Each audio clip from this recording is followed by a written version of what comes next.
for you.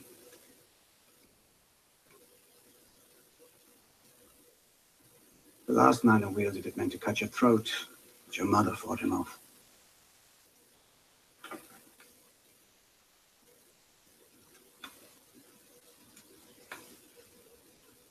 The other dagger, the one that took her life. I would have stopped that dagger with my own heart, if I could have. I wasn't there for her when she needed me most. But I am here for her now. To do what she would have done. To protect her children. Anything I can do for you, Brandon. Need only ask. Do you know who this belonged to? No. That very question was what started the War of the Five Kings. In a way, that dagger made you what you are today. Forced from your home, driven out to the wilds beyond the wall. I imagine you've seen things most men wouldn't believe.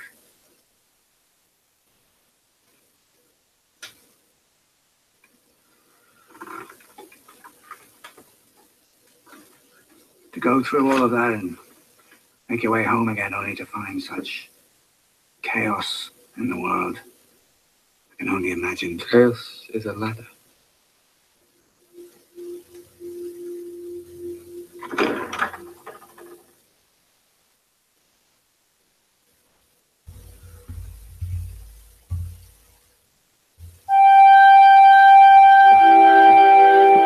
We are the Watchers on the Couch.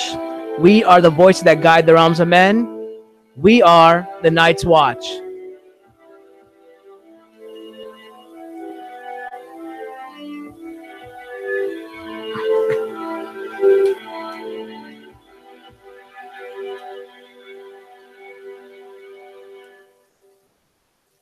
And welcome back.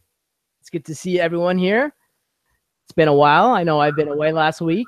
I'm Kal the Kingslayer. Alongside me, as always, I have Lord Tom and Lady Kimber of House Odd Shape Channel. How are you? So I made my travels across the narrow sea, and I am back. And I'd like to thank you guys for holding Night's Watch down, and also give a special thank you to Eric, who's also in the chat right now, Eric Monroe, for filling in for me. So that was great. I really appreciate you guys continuing on while I was away traveling. Yeah, of course. We hope you had fun, and Eric is always great to talk to, and we had a good time talking to him. So, and I hope anyone who enjoyed his presence on our show definitely checks out his recap. Mine is the Fury on his channel. I know he just put up a new episode, so you guys should go check that out right after we finish up here. Yeah, I was about to quote it, but I couldn't do it from my desktop, which is weird. They don't let you do that. I can only let you retweet it. I like to write a little blurb about everything I promote. So I'm gonna have to wait till after I let him know about it. But I thank you again, you guys and Eric.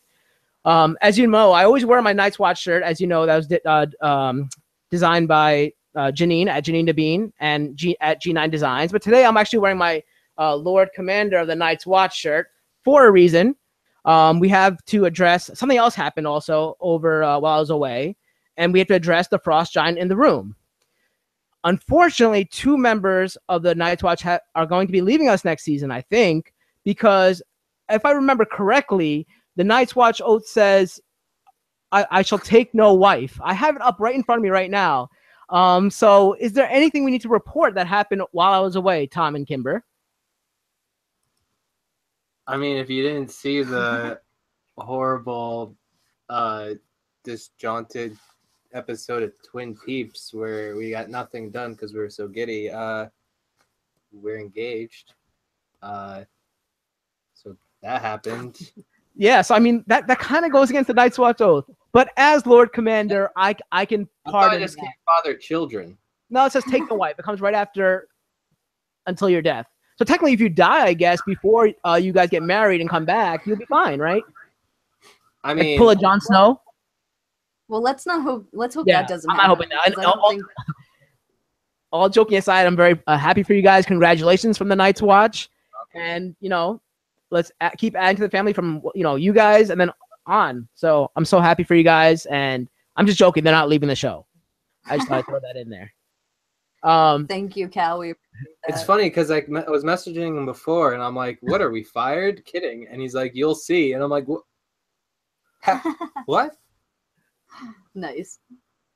So like we're gonna go through some things in a different order, like just the opening segments really quickly because I have some things I can link together.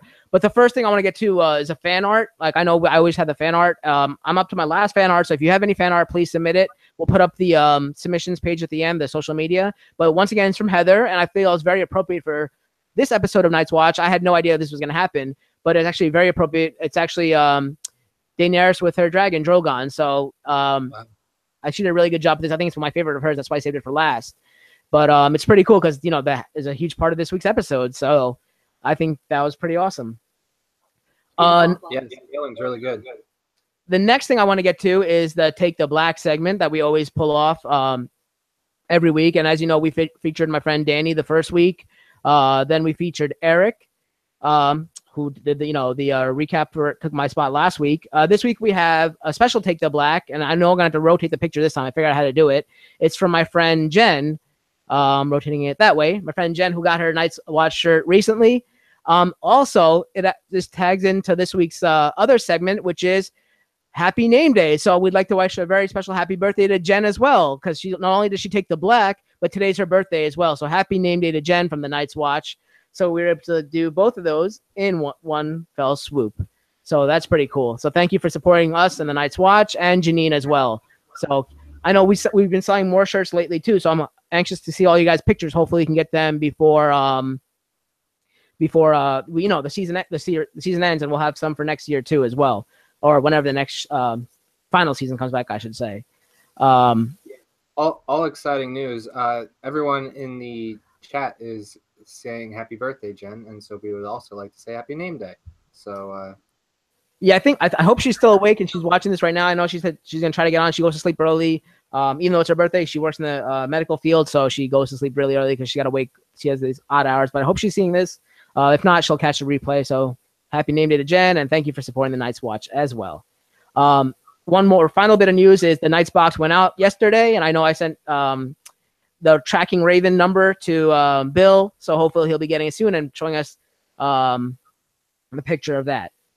So I guess we can go right into we go into the recap now. But before that, any thoughts that you guys add in before we get into that, or how you felt about the episode as a whole? I have something to say. Go ahead. This episode got leaked, of course. And I'm just really glad to hear today that it still ended up breaking records for ratings. So thank you to anyone who watched the leaked episode for going ahead and watching it again on, in full quality on HBO or HBO Now. In your case, many times. Because this episode was amazing and one of my favorites all time of the whole show. So it deserves all the ratings that it got. I was just happy to hear that about it. So the leak did not hurt it really at all. Yeah, and it's kind of upsetting. And now they're actually just to get into some recent news is that they're actually holding up HBO again, the hackers, saying that we have more stuff to leak. So hopefully they don't keep doing it. But it's great that people who aren't watching it, or if they are watching, like you said, watching it again. I mean, you know me, I hate spoilers. I don't like to see anything early. I'd like to see it with everyone else. So I didn't get to watch it. I didn't watch it ahead of time, but I hope a lot of people didn't either. But it's great to hear that they're still breaking numbers. I mean, we did the opposite. Yeah. We watched it to avoid spoilers because we can't go on social media. But like we say, we definitely support the original. Yeah, we release. watched it on HBO too. I've watched it several times, actually. It was awesome. Shameless. So I guess we can get started, and it starts out with a House Lannister and Highgarden. After they sacked Highgarden, we have Jaime leading the caravan along with Bronn, Randall, Tarly, and Dickon, or is it Rickon? No, it's Dickon. Dickon, and this is where he pays Bronn, saying you've got here, you've done your job. Here's your money, and Bronn says, hey, don't you remember you still owe me a castle? And he wants Highgarden, but Jaime says, you don't want that. It's too much you'll be weighed down by too much, which is kind of like maybe a foreshadowing of what's to come. But Bronn has a slick comeback saying are you it must be bad to be weighted down by all your loot and all that because the Lannisters are known for their money.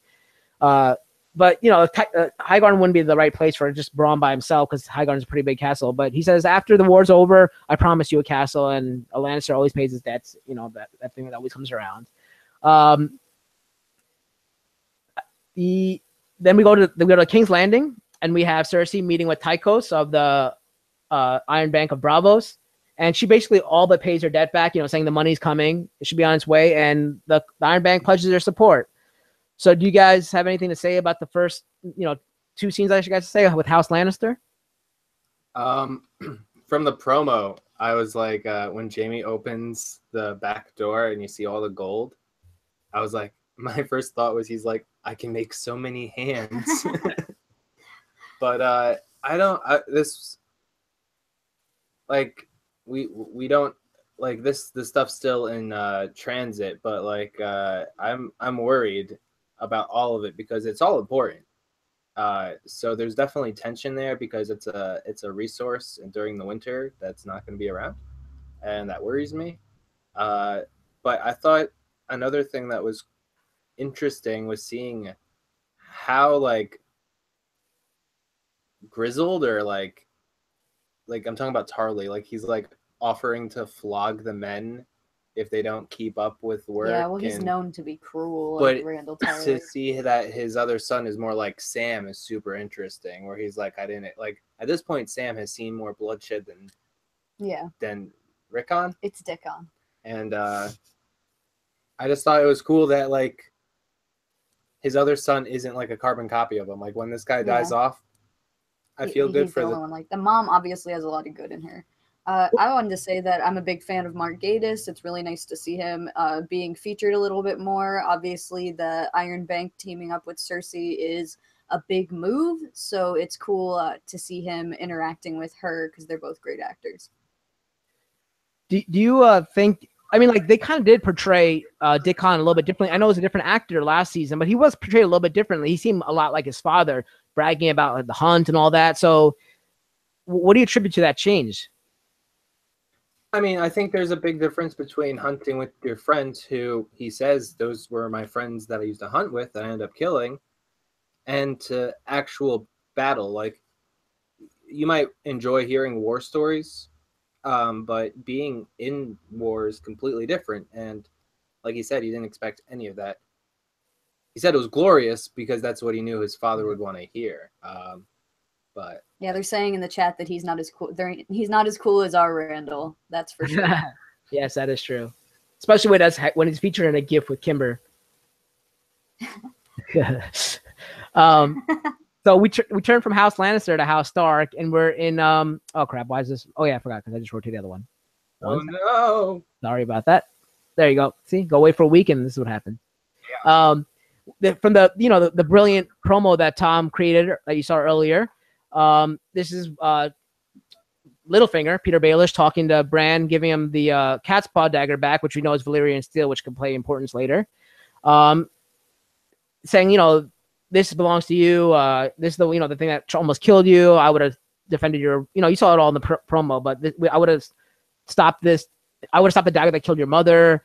And talking about chaos, and then he goes, chaos is in the ladder, which goes back to the it's a callback to the talk between Peter and Varys in the throne room, I think it is, and he's saying chaos isn't a pit, chaos is a ladder. So I guess that points to like Bran knowing all, right, seeing all. Is that what you guys think? Is that what that was a allusion to?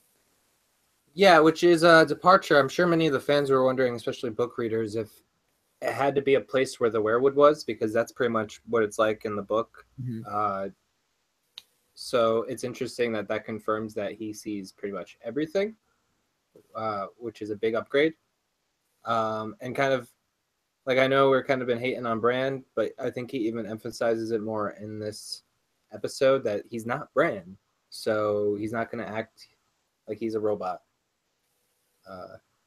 Do you think that, I agree with you. The whole thing with the book is like, he's got to be by seeing it through a weirwood. Do you think it could be anything? Maybe there's something that was created by a weirwood in the throne room. Like, I know it's a stretch, but maybe it's like a part of a weirwood. But I guess they wouldn't cut it down because it's so, sacred to them, right? So I guess they wouldn't even cut down a weirwood to use. Well, I know that the, I'm sorry, you want to go? No, go ahead. The throne in the Lysa In the Eyrie. in the Eyrie. That throne is made out of werewood. So they do use it some places. Kimber, did you have something to add? Yeah, I mean, I liked this scene a lot because it's always funny. I don't know what the hell they're doing with Littlefinger this season. That's one of the things I'm a little confused about where they're going. Like, now the Sensi's revealed his plan to Sansa, he's been kind of useless. But it's always nice to see him stumble. And as for Bran, I'm not a huge fan of, like, numb, lifeless Bran. But I see what they're doing. And it was nice to, at least for the first time, in my opinion, see him say something that really showed that he does get visions.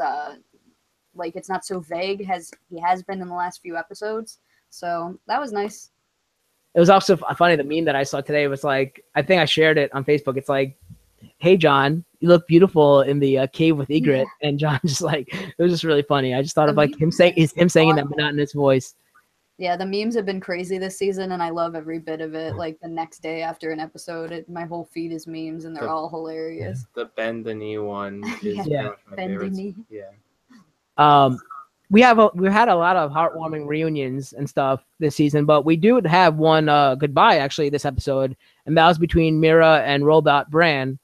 It's very cold, like lacking. I mean, I don't want to say lacking emotion, but it was like hard to show any feeling like coming out of Bran. You know what I mean? He was just like very bland and saying like, all right, goodbye, thank you. That's about it, and Mira kind of wanted more out of that, but she didn't. She's going to go back home, and she mentions her family. So maybe we could be seeing maybe Howland Reed or something coming soon. I don't know, possibly. That can connect to what we saw with the Tower of Joy with Sir Arthur Dayne and Ned Stark and Lyanna. So that's pretty cool. Any thoughts about this goodbye scene that they had?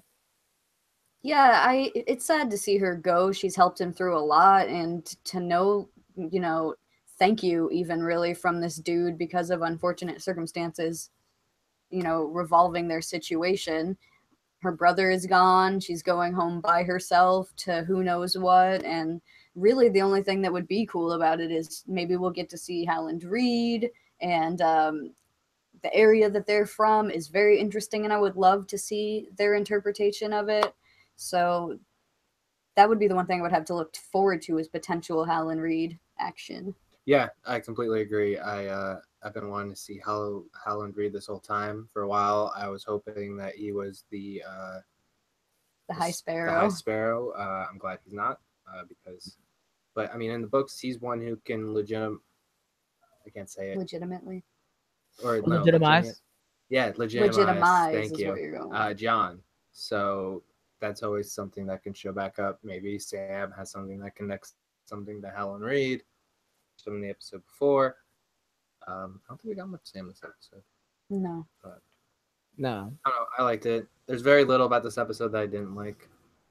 But she carried him for like 3 seasons. Yeah. So she was relieved to see that wheelchair, even though she's not going to be using it anymore. Or at least I don't think. So we go from replaced by the wheelchair. Yeah. So damn. Someone's supposed to push the wheelchair.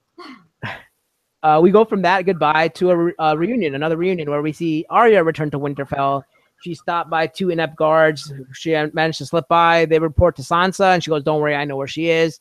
And she reunites with Arya and Sansa reunite in the crypts of Winterfell. And it's kind of like a one-sided hug at first, and then they talk, and it's kind of the nice thing where you see like, "Do I have to call you Lady Stark?" And she's like, "Yes," and stuff like that. But then they actually embrace. And that's not the only reunion we get in this scene, because she says, Bran's back. And that's one of the last things she says to him. Bran's back. And then they have the reunion between all 3 of the Stark children in right by the Godswood. And, this is when he gives the Valyrian steel dagger, the cat's paw dagger to Arya, saying like, there's no a cripple, there's no need for it. But there's, they keep mentioning the list. And first, Sansa thinks she's joking about it. But then when Bran reaffirms that the list by saying like, she's on his list by talking about Cersei, Sansa changes her facial expression, thinking, hey, am I on this list as well? She was kind of weary about it. So we don't know about what's going on with that. And we obviously know she's not on the list, I don't think, because, from what she's said out loud, I don't think she ever mentioned Sansa's name, but who knows with Arya anymore, but I don't think she'd be on the list. I think she's very happy to see her family. And as they leave the Godswood, you see Brienne smiling because she's like, the Stark children have been reunited. Most importantly for her is Arya and Sansa, because she made that vow to Catelyn saying, I will get your daughters back. And now seeing them together, Podrick goes, you did your duty. And, she kind of like doesn't want to thank it. She kind of shuts it down, but then she thanks him eventually. So it's kind of seeing a change in that. But how did you guys feel about the list and the dagger going to Arya and just the whole reunion in general? Yeah, I liked that. Again, kind of legitimizing that both Bran does have visions and that, yes, Arya does kill people. So that was nice for Sansa to have, because it is so outlandish if you're Sansa in that position, to have them kind of confirm each other's stories. And the point with Arya is hammered in even more later. But I like that, again, Bran has now showed us two specific things that confirms in this one episode. Yeah, they're getting better with that now. They're getting a better hold, or maybe Bran's getting a better hold on stuff. Speaking of getting a better hold on stuff in Bran, did you notice that he did not return the hug that Sansa had given him when he returned, but he did hug Arya back? Yeah. So hopefully there's a little Bran still in there somewhere. Or she does something in the future that he knows about. That's what I was thinking. Maybe she does something in the future, but because he can't really interfere, right? He can't say like, "Hey, you're about to do this. Try not to do that." Like he can't watch. Yeah. So. And then him giving her that dagger was nice. It clearly belongs with her more than Bran. And I'm thinking that Littlefinger's might be getting that dagger sometime soon. Michelle, I assume that she asked, "How did he get Littlefinger, or how did Littlefinger get the dagger back?" I assume he kept it after he betrayed Ned. See where it would have gone between. Yeah. Because remember, Catelyn brought the dagger to King's Landing to ask about it, and that's when Baelish says it's my dagger, but I lost it in the bet to Tyrion. But that's when he pulls on Ned at the end of like episode 6 of season 1 or something like that. So I think you're right. He never gave it up. Why would he? Yeah, speaking of season 1, we were rewatching with my friend Kayla, who I recently got into Game of Thrones, and we loved watching the parallel to the scene with Arya not wanting to be let into the gates by the guards, because there's a scene very similar to that in season 1 when the guards don't want to let her in because they don't believe that the Hand of the King is her father. Right. So it was really interesting to watch both of those scenes so soon after one another. And it was a really cool callback. I enjoyed it a lot. There have been a lot of great callbacks this season, and there's some more coming up later in this episode, but I really like what the producers and writers have been doing. I think it's been brilliant. My dad's in the chat here. He says he enjoyed the sword fight that people were sending it to him. Nice. So, hi, Dad. Hey, Mr. Barrett. How are you? So now we take a hop, skip, and jump to Dragonstone, where you saw Dany kind of leave her bodyguard saying it's okay. Like she kind of trusts Jon, because Jon can easily kill her. He doesn't need a weapon, but Jon's a trained warrior. I think he could probably kill her. But she trusts him. So she follows him into a cave. Maybe that's Jon's go-to move, bring a woman into a cave. I don't know. But he brings her to the cave with Davos, and he shows her the obsidian mine, right? Or the dragon glass mine. And then she also shows him some cave paintings, and one of which notably is the White Walkers. And you do see like the symbols that the White Walkers place the bodies in, like the formations that they place the bodies in and stuff like that. And you kind of saw some maybe some sparks happening, the way he kind of guides her hand and stuff like that. And she says, I will fight for you and all that. But she goes, when you bend the knee, not like for any other reason. She the music is swelling and all that, but she doesn't say it. She thinks she's going to fight for him, but then she goes, when you bend the knee. And that kind of a little twist of the dagger to Jon. They leave the cave and they come out and they see Tyrion and Varys to have some news to report saying that they taken Casterly Rock, but unfortunately they lost a lot of their fleet as well because the Euron's attack on the water, the bay or whatever you want to call it outside of Casterly Rock. And then she kind of turns to everyone, it's like, enough of this strategy. Let's just use brute force. Let's use my dragons. And then she turns to Jon and says what should I do? Asking him for advice. And he's like, he kind of gives a very diplomatic answer. But he doesn't really tell her what to do in a way. He's like, he should be a change from what happened with your father and all that, because you don't want to be the same person that he was. So what do you guys think about all those scenes, with the cave and then that the beach scene? Well, I know when we first saw the cave scene, we were thinking it'd be really funny if John had just carved that in there to convince her. I don't think that's the case. No, though. I don't think so at all. But you made it a big deal. The point that Yeah, I thought that it was very important that Daenerys let Jon touch her, like, period. That it wasn't stopped in any way or pulled against, especially as like a woman who's been abused by men. I could see her being touchy about people touching her that aren't supposed to, and she fully let him grab her and lead her around. She looked quite comfortable to me. I definitely think some sparks are flying. and there's certain things she said that lead me to, like, no one's surprised by the idea that Dany and Jon might get hitched. Congratulations. But I think he will bend the knee, and because she says that they'll listen to their king, and if he marries Dany, he'll still be their king, and I think he's going to bend the knee and propose. Yeah, like Tom bent the knee. Yes. That was his joke. About And they said that this was actually a callback saying, like, of what John said to Mance, right? Because he's like, you got to swallow your pride and do what's right for your people. Just like Dany said, swallow your pride. Don't listen to the North. Do it for your people, kind of thing, So it's a callback to that scene as well.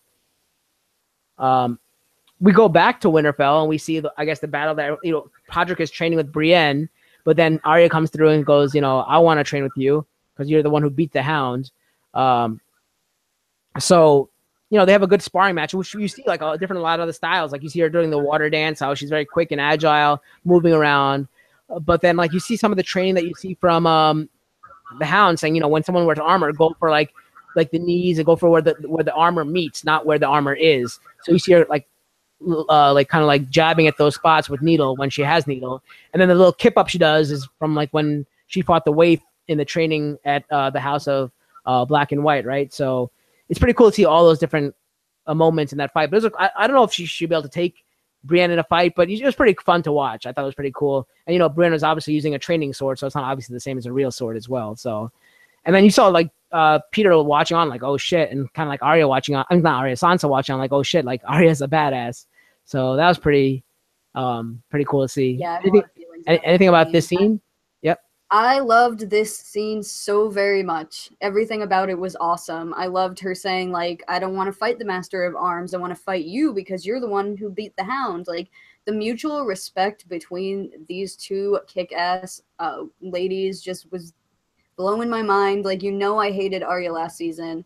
I am loving Arya this season. Like, I was on my feet clapping, like, thank you for giving us Arya back. This is so much better. Like, that little smile they shared towards the end with each other was amazing to me, because I think that Brienne started out kind of going light on her, and throughout the fight was picking it up because Arya was keeping up with her, and then kind of like lost the control for a second, really. I think it was a little bit of, like, they both were doing that because, like Kal said, it was kind of an evolution of her combat. Like, at first she was doing the whole dancing technique, and then the minute that Brienne gets serious, she like you said, hops up from her fight with Waif, and like it looks like her eyes look like she's about to kill. And the fact that, I don't know, I really liked it. It was interesting.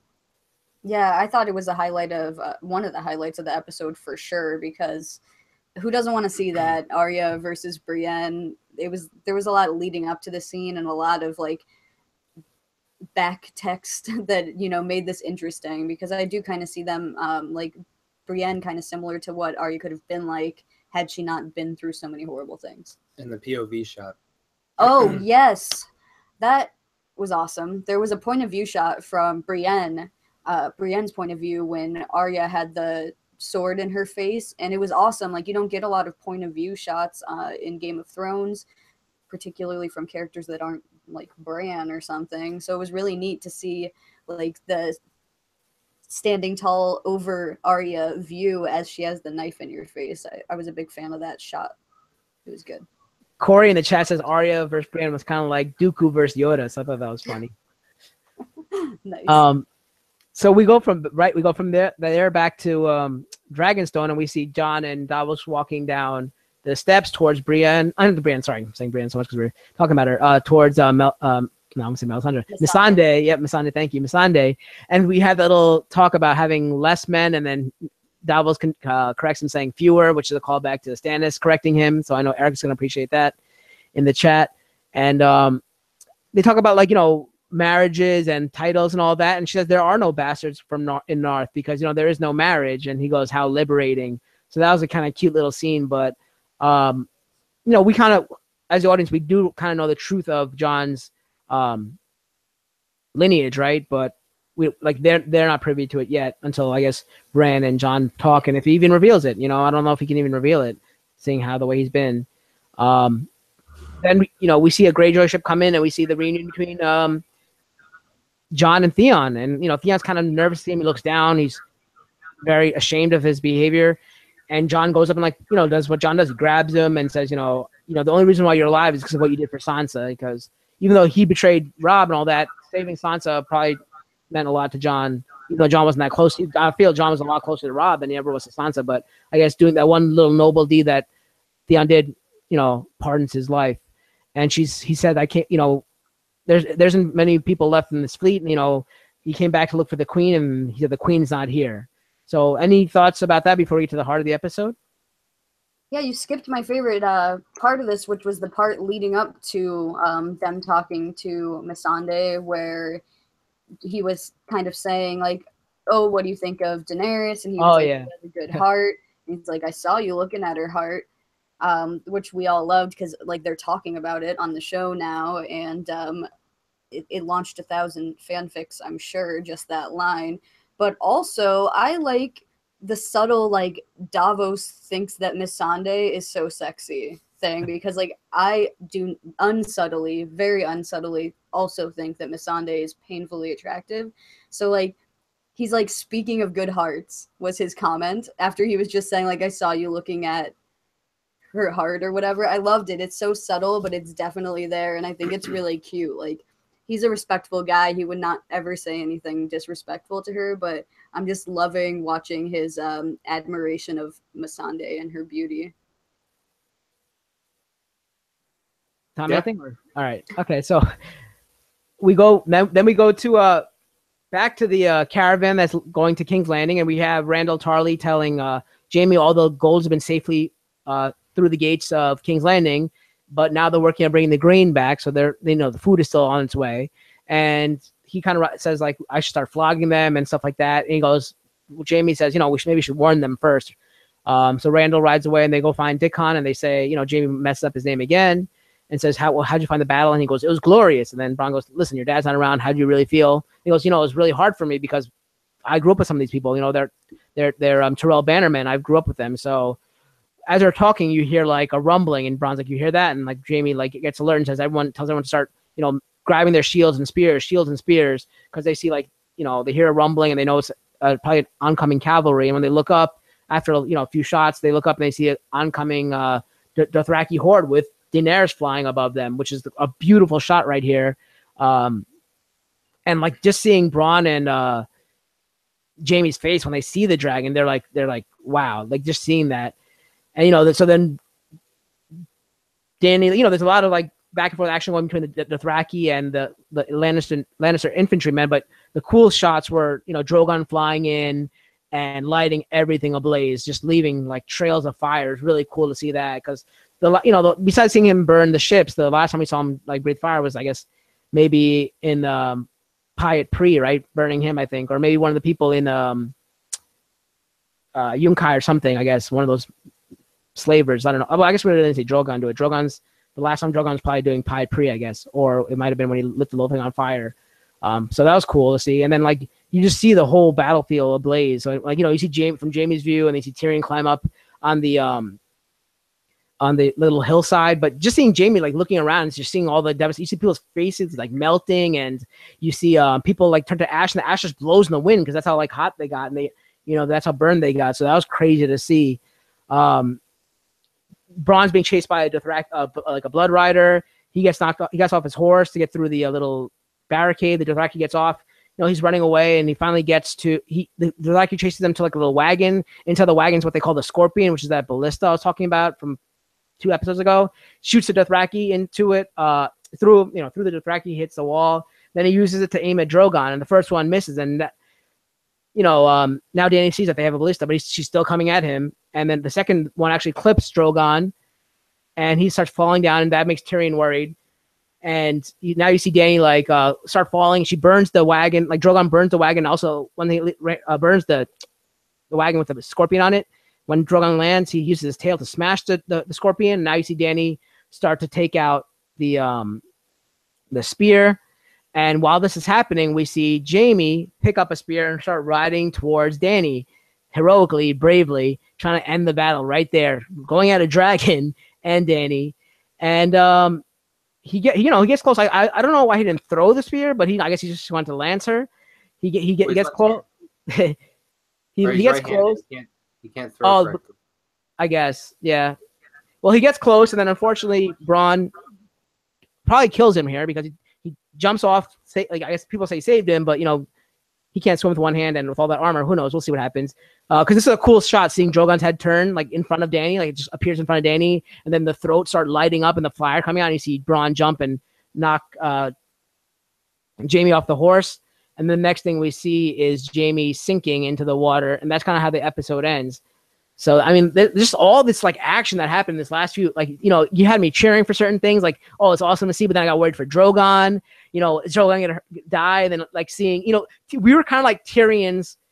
We were the audience was like Tyrion, looking this way, looking that way, seeing all that's happen, and then worrying about Drogon, then worrying about Jaime. Is Jaime gonna die? And then worrying about Bronn, because I really thought Bronn was gonna die when that gold fell down. He's was he gonna go for the gold or save his own life? And him being a sellsword and all. Oh, the one thing I forgot to mention back in the beginning of this recap was the sellsword company, the Golden Company, which the Iron Bank, Cersei told him that they're hiring. But anyway, back to the sellsword that we're talking about, Bronn. I thought he might die, so just my emotion jumping left, right. Who's gonna die? Who's gonna survive? I mean, just a great scene overall. So I'm gonna throw it over to you guys. What did you guys think overall? And if I missed anything either? Well, I love how history repeats itself in Game of Thrones. So anyone who's familiar with the lore knows that this is very familiar with the Field of Fire, which was another Lannister-led army through the Westerlands that got attacked by Targaryens. They used the same method, burning up everything around them, except in this, it was all the foodstuffs. And why this might be a blow to Cersei, because if she can't feed her men, I still feel like Cersei's going to feed her men, just not feed the small folk. So...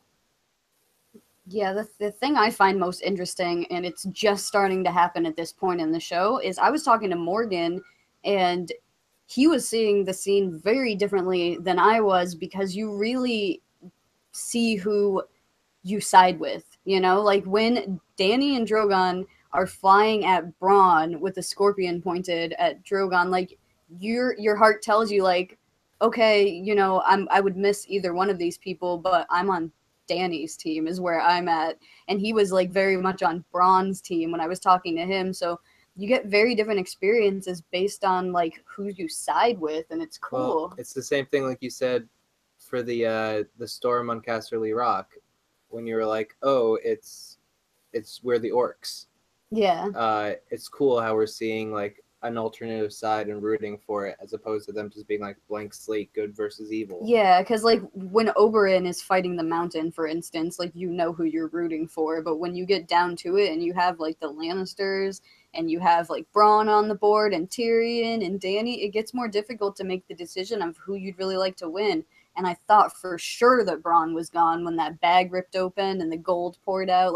It felt like a death scene coming. So I was glad not to lose him, because he is a great character, but I was very concerned about him in that moment. I'm also concerned that they shouldn't have used the scorpion, I think. I think they should have just concentrated on getting out of there, because now they're I'm rooting for Dany, so I'm glad. But now they have these giant crossbows, ballistas. So I'm hoping we get some dragon armor. Yeah, that would be awesome. Nichelle's she would be fine if Bronn died, but we were talking to my friend James about this, and he says that Bronn is still in his friends over money storyline, so he's not going to die quite yet. I did not think that Jaime is going to die at this point, because I think it's pretty solidified that he's supposed to go out at the same time as Cersei. So unless Cersei's dying, I don't think Jaime's dying yet. I would love if Bronn and Jaime were captured. especially now that Jaime knows that Tyrion didn't kill Joffrey, and all this other stuff. And for Bronn to have a chance to maybe choose a different side, because I think he will, because he's not getting a castle. I don't know, this for being a battle episode, for like a battle scene, there was a lot of personal growth, and like, I don't know, like you were rooting for everybody. A roller coaster of emotions. But at the same time, Dany for life is all I'm saying. Yeah. I know. I was kind of hoping that Jaime speared her right there. I was hoping for that. I mean, I was hoping that my girl just burns them all, and Jaime would have caught that and just threw it right back at her. Well, I also think it's interesting because like a lot of what we hear about Jaime's battle prowess, besides being the Kingslayer, is that he was good in tournaments. Like he was like a jouster. Yeah, so it was interesting that he kind of set himself up to joust, like to spear her on horseback. It was ballsy. Like, I'm gonna give him that. Like, that was definitely some brave shit. But I'm with Tyrion. I mean, but I don't blame him at all. He needs a win against Euron more than anyone. He needs to. He could have been killed at any moment as well. So like, he was it was a calculated risk. I hope he gets captured though. I would love to see them interact. All right. So from that, I mean, that was a great end scene. I can't wait till next week. We'll talk about next week when we go to the outro, but we can cut right into our champion. So we're going to start with Tom. Who is your champion of the week? My champion of the week. Oh, man. Oh, I didn't even put any thought into this. Damn. You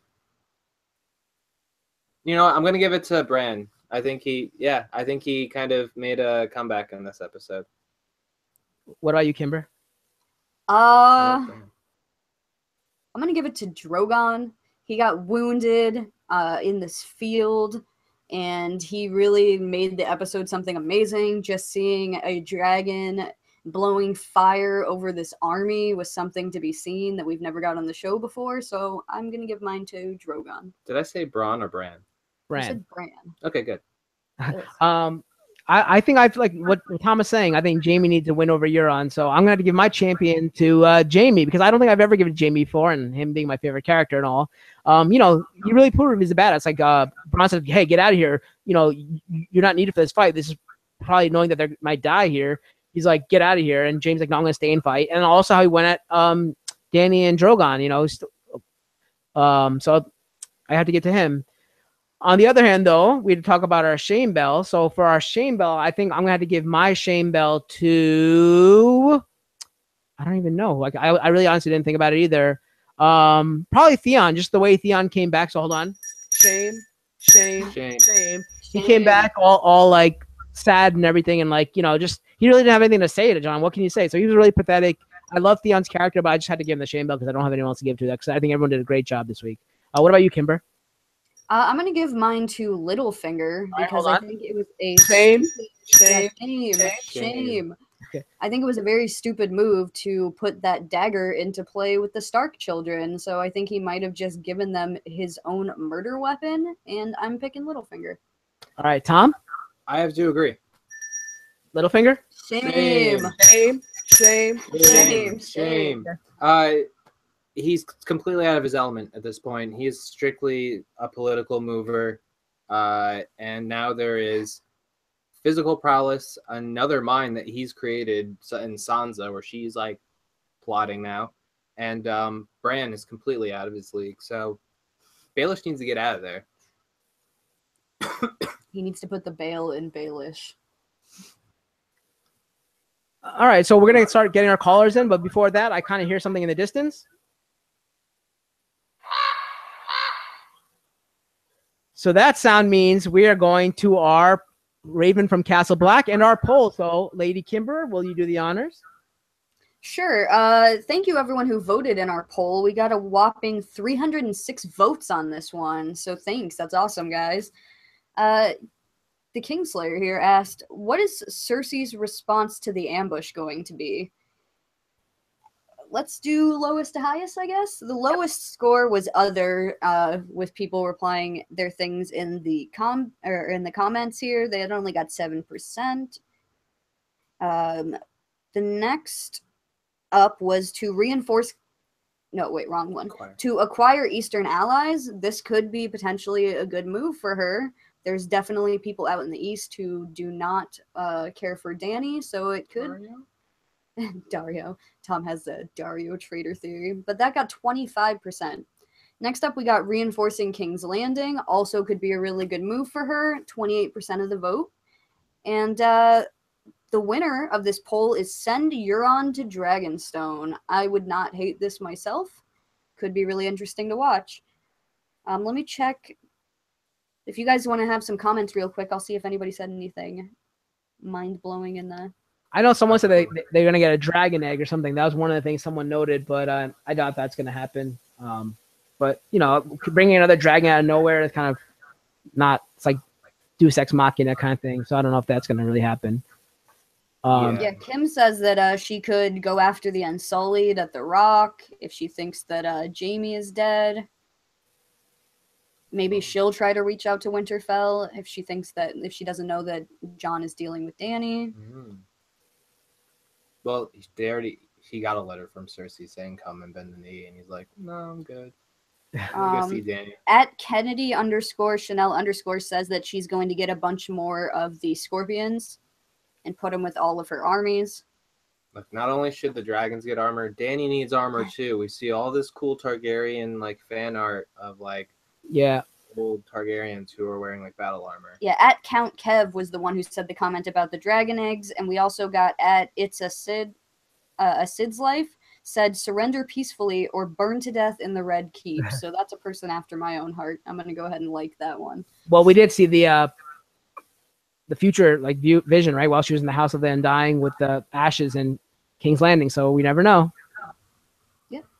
Some people people could be Snow because Jon Snow is going to sit on the Iron Throne. It's right. True too. So would you like to get some callers? Do we have an order going on? I know. Let us know in the chat who wants to call in, because I know some of the people here just like to stay in the chat. I know Bill said it. Bill. I might send Billy an invite. Bill, Corey, Eric. Yeah, TJ brings up a good point too. Why don't they put poison on those ballistas? The scorpion arrows. Scorpions are poison, right? Bad idea. She's got a Kyber. I don't want them to, but that is a good idea. Right? Because Drogon probably would be dead by now. It should be called. It's called Scorpion for a reason, right? Scorpions have venom. Oh wow, that's a good point. Hot point. Ah. Shoot that poison arrow. All right, Billy, I sent you an invite, and I'll send Eric an invite too. So we're calling Billy, who actually won the Knights box 2 weeks ago. So congratulations again to Billy. And who's coming in? Also Eric. Yeah. Eric, who hosted last week in my place. So thank you again for that. And as we know, we can talk about right now, I guess. Next week's episode is called Eastwatch, so we should be going north, beyond the wall, and we'll see maybe what's up with Tormund and all them, and maybe the Brotherhood without banners. And in the preview, John also said, Bran said that he saw the White Walker, so maybe there's a conversation between Bran and John, or maybe it's just a raven that comes from Sansa, because John was still in the Dragonstone war room, so maybe it was a raven that came from Sansa saying that Bran's back, Arya's back, and Bran says this about Eastwatch. Yeah, that's a good. We should ask each of our callers. What are we expecting to be introduced next episode? First off, hi Billy, hi Eric. Hi Eric. Hey, hello. What's going on, guys? Hello. Billy, what should we expect next episode? Boobs. Death. Okay. Death and political intrigue. You know, the same Game of Thrones stuff.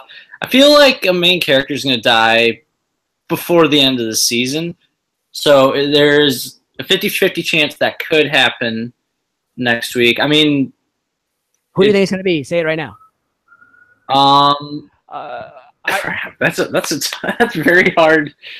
Oh, Littlefinger's definitely going down this season, but I think we're getting more than one more death. I think that's for sure. Yeah. Last season killed half of the cast, so I will not be surprised. Eric, what do you think? I really hope next week we go back and get to see more of the Hound and the Brotherhood Without Banners. I kind of missed them. They haven't been seen since the first episode. I'm thinking that we're gonna get Gendry next episode. You and Gendry. I'd love to see that. No, I think it's happening. And who else to make dragon armor than Gendry?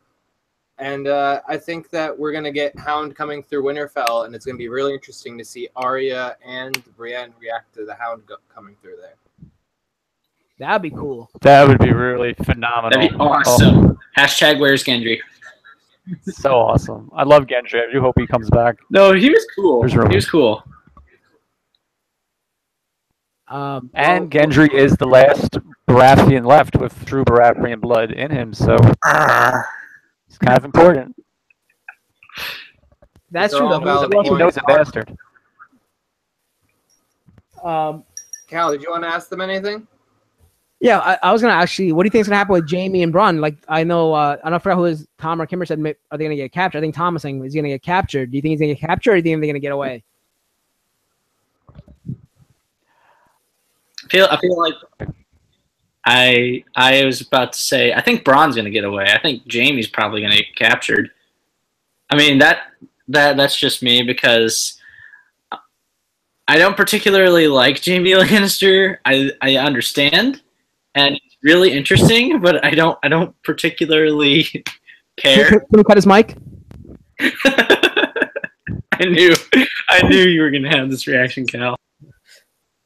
No, go ahead. Be honest, man. I have my issues with his character as well. No, but I feel like Bronn for sure is gonna get away because he's a lot smarter than people give him credit for. And plus, he's friends What with about you, Tyrion, Ed? so you never know. Yeah. It seems like Tyrion is Tyrion's like very forgiving to all the people he's known, like, or not forgiving, but he's very amicable, right? With Jon, when he reunited with Jon and stuff like that, and just seeing everyone he saw before, he's like, oh hey, how's it going? How have you been? Kind of thing. So I feel like he might have the same thing with Bronn. Oh yeah, I think that was one of the most like honest relationships on the show. Is that like Tyrion didn't have to put on face and like act like a lord. Like although he was very dignified, he could still tell his jokes about donkeys and honeycombs without being interrupted. Which I'm sure Bronn has heard the joke before. I don't know. I really want to see a little like reunion between all three of them. To be honest.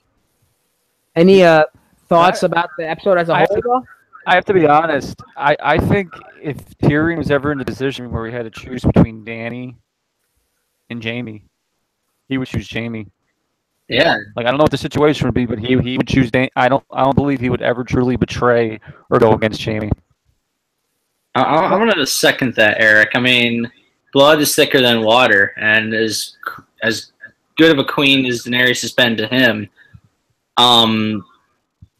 people forget that Jamie actually really does care for Tyrion, and Tyrion does care for Jamie. They really are brothers, and Are they though? I mean, They could be half siblings with. It could go both ways with blood, with Dany and with Jamie. So we don't know. yeah. I mean, but overall thoughts on the episode was it was incredible.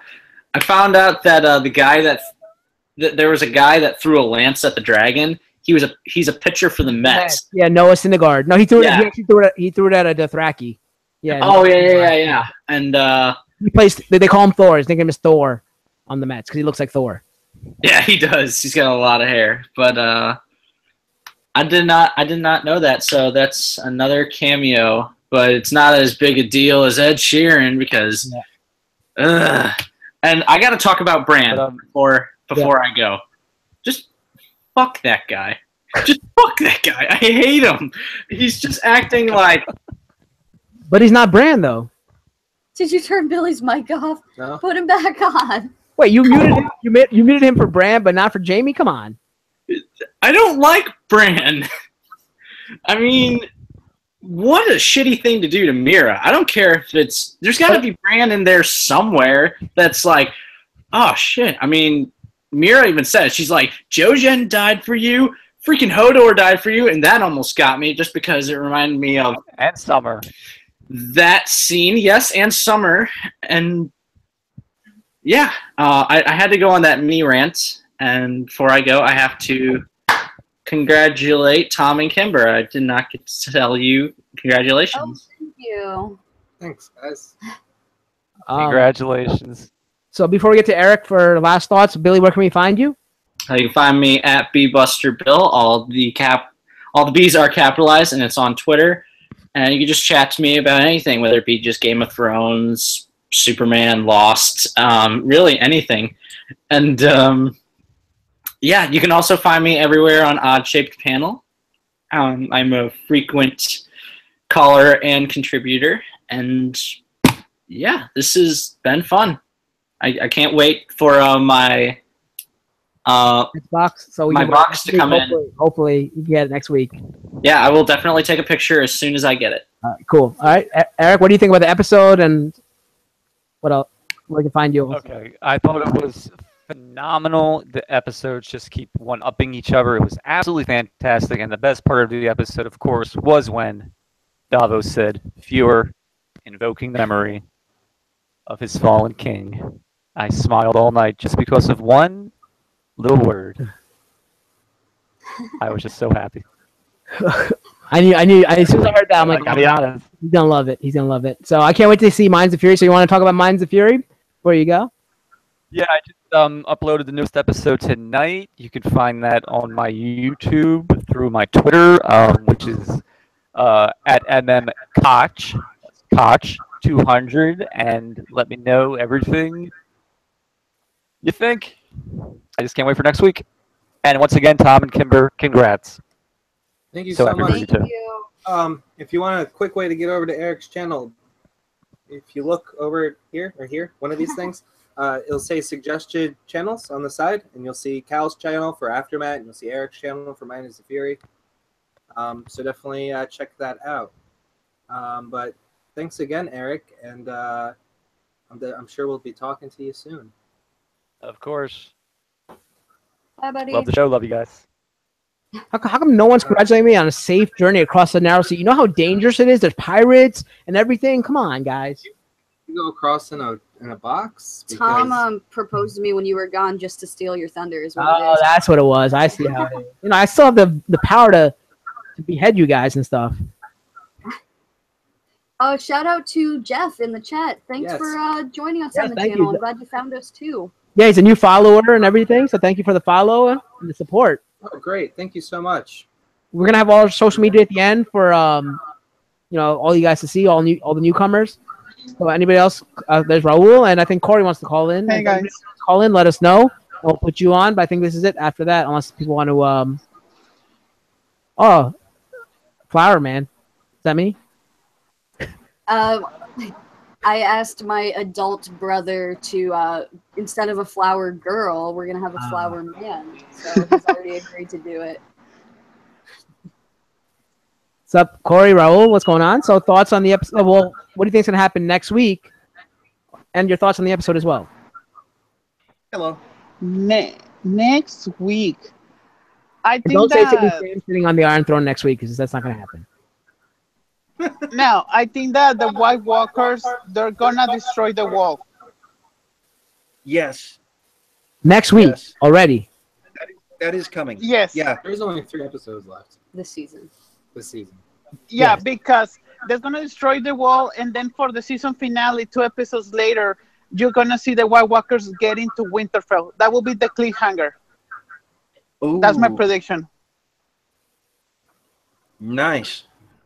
Yeah, I mean, I feel like that's more of a finale thing, but I mean, who knows?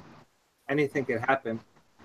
No, I think it's he's too right. soon. The wall will fall down before the finale. I think it's a fall down the finale, but we'll see, I guess. I think Eastwatch is a little too far from Castle Black, and for what I heard, I think people are saying that they're just going to walk around the wall. Some people say because of the geography of it, and there being a frozen lake or a river there, that they can just walk on that frozen lake and river around the wall because it's frozen. So the wall might not even. I don't think so. I don't think so because the wall has been a comforting presence this entire time. It's zombies out. It needs to come down. It needs to symbolically tell us that there is protection. But Yeah. the thing is, Winter Plus, it wasn't. would just be so theatrical. Like they'd Yeah. be missing a huge moment if they didn't tear it down. Oh, I Yeah, agree. Pink Floyd fans, anybody? Go ahead, Corey. What, Corey? I said Pink Floyd fans. Anybody? Yeah, me. Oh, is there something to that? I was just saying because there hasn't been like a long winter for a long time, right? So now the river will be frozen as opposed to before. It acted as a natural barrier as well. So now it being frozen, I know it would take away from the whole, like you're saying, the theatricality of it. But I think the wall should come down. But from what people are saying is they could just walk across. So who knows? No, No reason they can't do. it's because we already have like what 7 or 8 episodes left throughout the whole series. Yeah. So they need to speed up that war because I want the series finale to be the White Walker seeing Cersei from afar, and Cersei will say, "I'm fucked." That will be like and then the big war will start and everything, and then we will see Tyrion in a dragon trying to roast Cersei, and then Cersei will say, "I have another big thing. I have a bigger dragon," and they're gonna be dragon wars between. The limitless budget that Raul works with is fantastic. I totally would watch that show. And of course, Dean and Sam from Supernatural, they're gonna come and will say, "Oh, we're in the wrong show." It's gonna be a quick cameo. And they're gonna find out who the real A is, right? On the same time. Yeah. That's the funniest looking bird I ever saw. Corey, your thoughts on next week's episode, and your thoughts? Well, my big prediction for next week, I think Jaime and Ron will get captured, or one or both of them. So and I think the conflict, I think you guys are framing it wrong. I think that it'll come down to whether Jaime joins Daenerys. And I think the reason why is he's gonna look at Cersei, who made him put his brother on trial, and he's gonna go, "Well, that brother was innocent." And I think that's going to be the central thing with Jaime. I don't think that it's going to be a matter of whether Tyrion gets into a conflict of interest. I think it's going to be if Jaime does. Also, as I said in the chat, Jon and Dany will be sucking face by the end of next episode. They are going to be making out hard. In or outside of a cave? Doesn't matter. I don't care. Look at those two. No.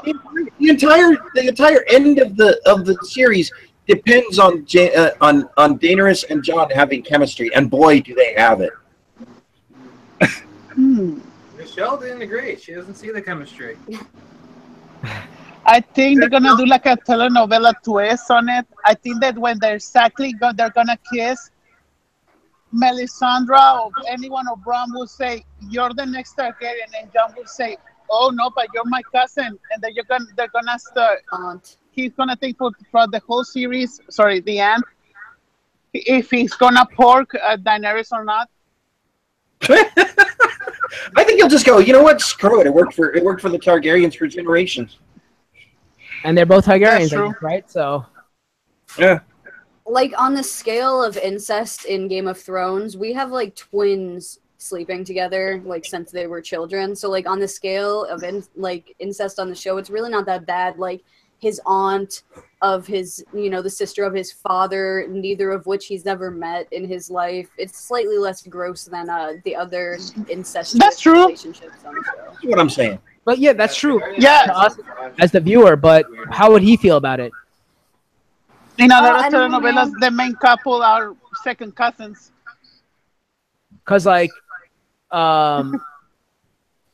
he right now thinks he's the bastard son of Ned. So when he finds out, will he feel differently about how he feels for this woman? That's what I don't think so. I don't see it. I see that marriage having to happen. Even though I have you said don't think one. it won't make a difference to him. I think it'll make a difference, but he's only got so much time to brood. So he's gonna have to get through that shit quick. Is all I'm saying.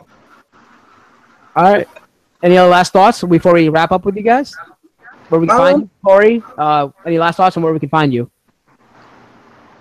Hold on. I'm at Geometroid on Twitter. I'm the host of the Tech Podcast with my fine partners, Mac and Kim and Scott. And we also do a bunch of stuff on Mac's channel, the Game Fixers. So go check us out there. Hashtag Kim's Classics. Hashtags Kim's Classics. Raul? I'm totally on board with that now because Mac's been giving me shit, and so I'm totally for taking over for Kim's Classics. Raul, final thoughts and where we can find you as well. Yeah, this episode was awesome. I was watching it in an iPad because I don't have my TV. And so watching it like this, really close to my iPad, seeing those final shots was amazing. For me, Game of Thrones, I like it. I don't love it as much as you guys, but I was screaming at my iPad throughout the whole thing. And so I was like, I started to liking the show even more. and also my prediction from since last year. All the crazy things that I just said, but everybody's gonna die at the end. Sam will arrive to see all of the corpses and say, "Okay, I'm king now. I'm the king now." Like Veer on Babylon 5. Yep. You can find me at Raul Bader RDC on Shape Panels. If Raul's theories ever come true, I mean, I'd probably lose so much interest in the show. But they are great. I love the passion he puts behind every theory, and we definitely need to have a Raul reaction video to one of these Game of Thrones episodes. Maybe the finale, you could put together a reaction. But I really did enjoy your Pretty Little Liar finale reaction video. So yeah, one for Game of Thrones. Just half yelling in Spanish is great, and then like you put a little English translation on the bottom for everyone else. Like it's just so funny. I love it. It's great. So maybe you do one for the Game of Thrones as well. Don't even have the translation be right. Just have it be random stuff. Oh, that would be even better. That would be funny too. Like that's true. You're like, I can't believe that was A on the bottom. We're talking about Game of Thrones. All right, thanks guys. We're gonna go to Tom and Kimber now. Bye guys. Like we said, next week's episode, next Tuesday 9 p.m. is gonna be the next episode of Night's Watch, and we'll be talking about Eastwatch, which is the 5th episode of the season, and we only have 3 more left, right, including that one. So we'll get a heavy North episode, I guess, with John also. So Dragonstone. So where can we find you guys? And I'll put up the social media up after this. And what are you guys doing? Anything new coming up? Because I know tomorrow we have something. Tomorrow we have Twin Peaks, 8 p.m. Eastern Standard Time. We'll be recapping the latest episode of Twin Peaks, which is, what is the story, Charlie? We have to watch the episode. We're going to watch it tomorrow. And Monday we'll be having a Q&A, and a recent news discussion. We like to throw those in between our Odd-Shape panel lives. Yeah, the week after that, because of timing reasons, I know we usually do them every other week, but the week following that, we are going to have a live OSP space opera themed, joined by the Purple Dawn himself, Morgan Robinson, aka the King in the North, is coming here all the way from England, and we're going to do a show then. Yep, time for another crossover. Yeah, we might also have another show in the works, possibly for the Tough channel. Yes, so a bunch of things in the works. So yeah. keep an eye out. You can check out oddshapechannel.com. Also tweet at us. I'm at oddshappanel on Twitter. And I am at kimberbatch_OSP. And I'm pretty sure all of that information is right here. Yeah, so I know I put up my last fan art. So if anybody has any fan art or cosplay they want to share, it's just email nightswatchtube@gmail.com. You can find me, find the show at nightswatchtube on Twitter, and find me at VeranJadejaVu on Twitter. And like Tom and Kimber just said, respectively, you can find Tom at Odd-Shape Panel, and Kimber at KimberBatch_OSP. All their content, including all the people who call into us and all that stuff, is found on www.oddshapechannel.com. And thank Janine again for making our shirts as well as our title card. So you can find her at Janine DeBean or at G9 Designs. And my cousin Treepal at Streeps Music for doing the theme song for this. So I want to thank everyone for joining us tonight. And we'll see you at talking about Eastwatch next week on Night's Watch. Thank you, everyone. See you next week.